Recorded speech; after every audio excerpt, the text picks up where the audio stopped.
There were a few things that surprised me in my research about Cincinnati. One, because one of the things I wanted to explore was also the German aspect of the city. I wanted to actually also explore that dynamic of it.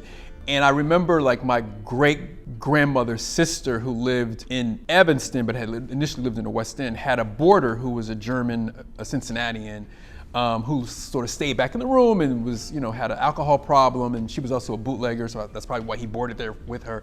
I always remembered him, and I was always curious about his story. You don't do a good job at nothing.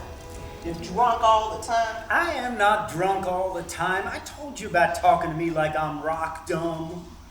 Okay, I'm wrong. You're drunk whenever you're awake. So, to answer the original question about what I discovered that was surprising was the anti-German sentiment during World War I. I didn't know that. Like, I didn't know that street names had been changed, building names had been changed from German to something much more anglicized and American. I didn't know that German people were asked to stop speaking German.